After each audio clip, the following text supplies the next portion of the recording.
Hello, my name is Levi Calvary, and I am a gay teen in Orem, Utah, and I'd like to give a real quick speech about how to be happy.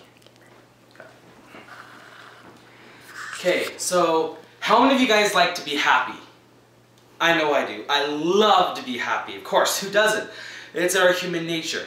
Okay, now, so there is a thing in our lives, our emotions are up and down. It goes up, and then it comes down. It comes up, it comes down. Call it the roller coaster. Up here, your emotions are high. You are just feeling, your self-esteem is great, you feel on top of the world. And then we have downs. Maybe caused by something. Maybe a relative has died. Something that we have causes us to be down at this point. But you know what? It's because it's a roller coaster, there's only one thing we can do. We scream on the way up and we scream on the way down. Because you think your life would be a little bit more happy, more exciting if you got out of bed every morning and you're just like, woohoo! Think your life would be a little bit more exciting? And that is a metaphor, of course, but even just the fact of actual screaming can start us, that changing point, that gets us to start upward, start our process up. Because what happens, some people come up, and they go down, and they stay that way. They stay that way. They plateau. Do you guys know what it means? Like if you were in a doctor's office and you saw just a flat line, what does that mean? It means you're dead, right? Interesting. If your life isn't going up and down, you're not living. Interesting. Okay, now there's another thing. I'm going to tell you about a bee. It's a sand bee, and what they do is they dig these little holes in the sand, and they live there, and then they come out and they get their food, and they bring it right to the edge of where their entrance is, and they go in, make sure there's no animals or dangerous things in there, then they bring their food in. What scientists did was they took the bees in this fake area of sand, and then they dug their little holes, and they put food out, and the bees would go and get food, set it, and they'd go into their holes. The scientists would take the food and they'd move it a couple of inches. You would come out, see where the food was, and it'd freak out because the food wasn't where it placed it. So take the food, they'd move it back, then it'd go back in to make sure there were no more animals. Then the scientists would move it again, a couple of inches, same place, and the bee would come back out and it'd freak out! And the bee keeps on freaking out! And the bee did this over and over again. The definition of insanity is doing something over and over again, expecting different results. So that's what I would do. I would feel unhappy and terrible about myself, just down this part, and I'd come along and I'd go, oh, I just want to be happy.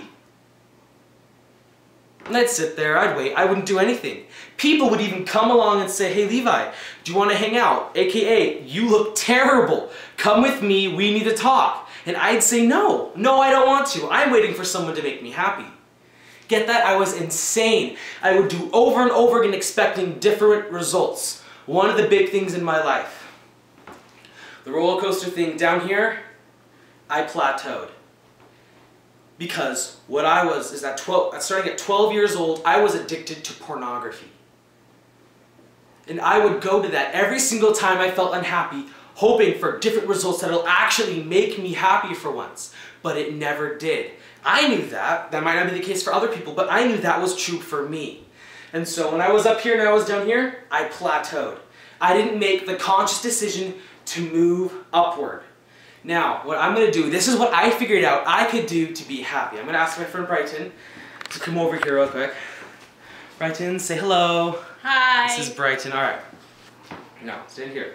So this is what I would do. I'd walk in and I'd go, Brighton, you are one of the strongest girls I know. Your smile just lights up my day every single time I see you smile. You're just such a kind and loving person to everyone around you. Love just emanates all over you. I'm just so glad you're my friend. Thank you. Thank you. I love you. You too. Okay, stay right here. How do you think I feel? I feel pretty damn good right now. Hey Brighton, how do you feel? I'm pretty good. She feels pretty good. Two birds, one stone. All right, thank you so much, Brighton. Okay. That's what I would do. When I was down here, I'd make that conscious decision to make other people happy, and that made me happy. That's what I figured out. And you know what? Why not be happy now? Why not? You obviously deserve it. Everyone deserves it.